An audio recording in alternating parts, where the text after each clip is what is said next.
Everybody, this is Mr. Marshall at Stony Lane. I have a beautiful book for you today. This is written by one of my favorite writers. Her name is Patricia MacLachlan, and it's a picture book. It's called The 100-Year Barn. Okay? I hope you enjoy it. This was a book that I got as a gift. The 100-Year Barn.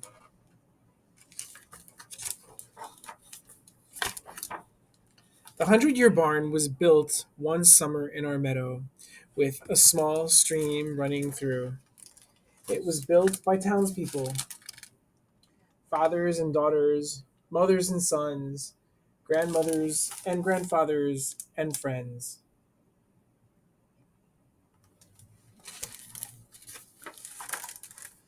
I was only 5 years old, and I held my mother's hand and watched. See, Jack? The horses are working hard, said my mother. I watched the horses pull wagons of brush away. The builders cleared the land to lay a foundation of gray stone. Day after day, our friends built wooden frames, leaving spaces for windows that my father would admire when the light fell across his butterscotch floors.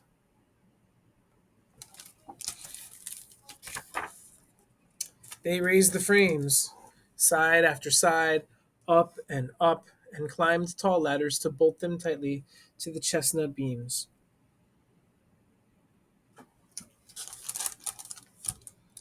The sun rose hot. The cows and horses and sheep ate grass under the shade trees and watched too. Sometimes we played by the meadow stream, jumping over it, laughing. One day my friend Martha fell in, which made us laugh more. It wasn't deep, so we all got in the stream and sat down with her.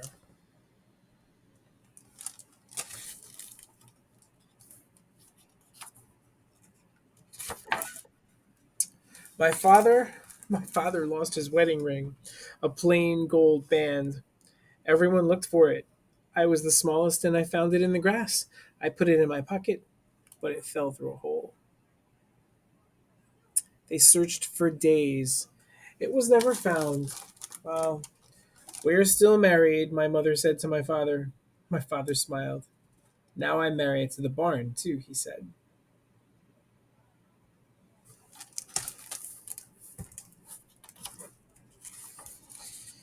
When I walked out into the meadow with my older cousin Emma, she pointed to the meadow's edge.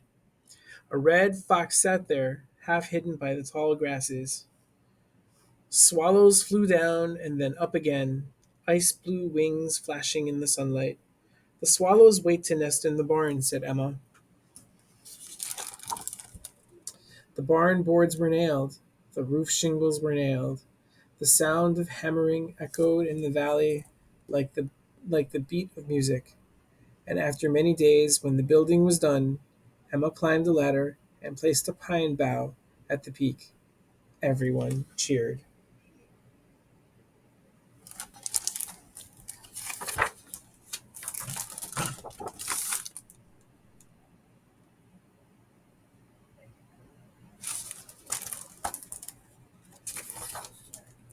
They ate food at long tables set with vases of wildflowers, salads and breads and cakes.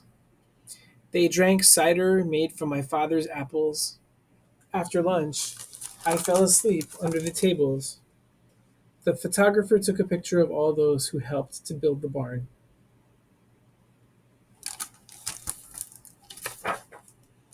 My father raised a glass and thanked his friends for a summer's work.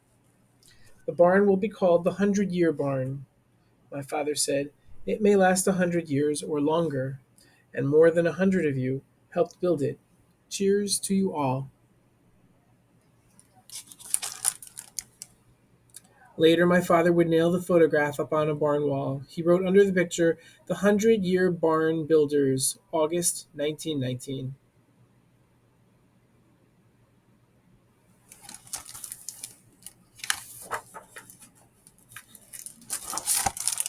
It took a long time to finish the inside of the barn. There was a loft for hay and bins for grain. They built stalls for horses and a space for the hay cutter and baler. There was a pen for the cows and one for the sheep, so in winter they would be warm.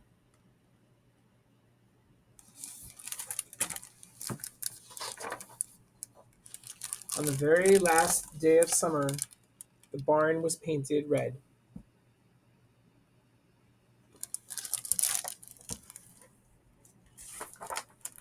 Seasons went by. The cows were milked. I was old enough to help with the milking, morning and evening. The horses pulled the plow, and the cutter and the baler. Sometimes I rode on the cutter with my father. When the horses' work was done, they ran in the meadow and drank from the stream and rolled in the grass.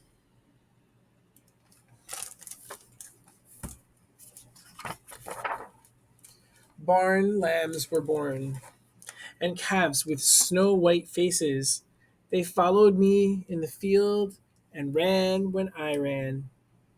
Once a lamb named Baby pushed me over and licked my face with his little tongue. The swallows swept in and out and in again, building their nests on barn ledges, just like Emma had told me when I was little.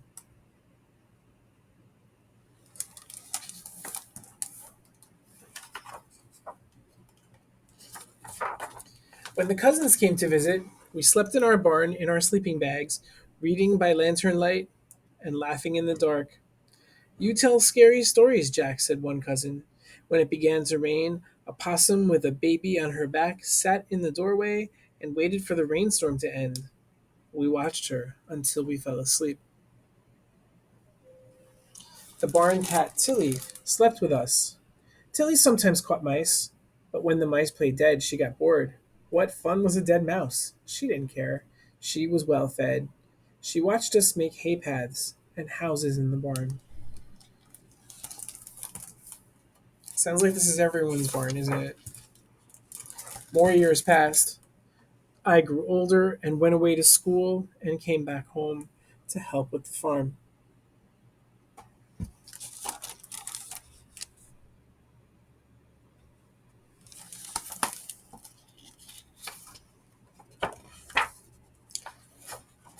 There were weddings in the barn. My cousin Emma was married in a bright yellow dress with flowers in her hair. I married Martha, who had fallen in the stream years before. There were birthdays and 4th of July. Babies were born. New children played in the barn, making hay houses. Sometimes they slept in sleeping bags, reading by lantern light and whispering in the dark.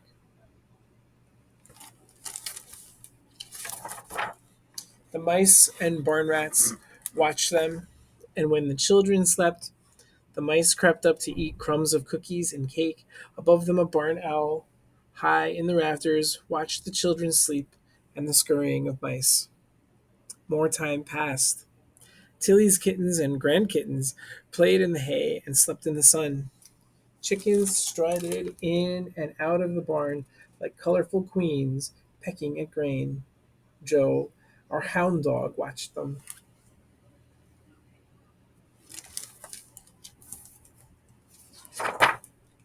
Some nights Joe howled at the moon, a soulful sound, and the barn owl and her owlets looked down from the high rafters. In winter, winds sometimes in winter winds sometimes roof shingles flew away. Sometimes tree branches hit the windows and broke the glass. But the sheep and the cows and the horses were warm in winter, out of the snow and the wind and the cold. Then, when spring came, we would replace the shingles and the window glass. And when it was warm and the barn looked worn, we painted it red again. It was as beautiful as the day it was built.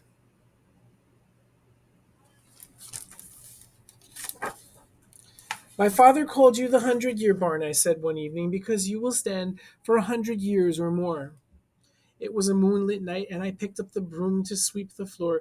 Joe walked in with me, sniffing at something lying on the barn floor. What is that, Joe? I asked.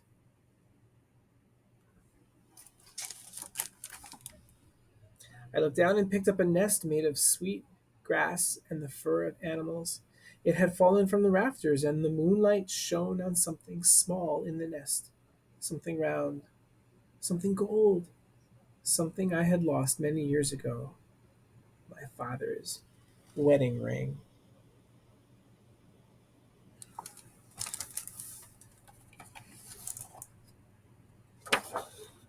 I looked up at where the barn owl had perched. All these years she had looked down on everything, the animals, the children, the quiet.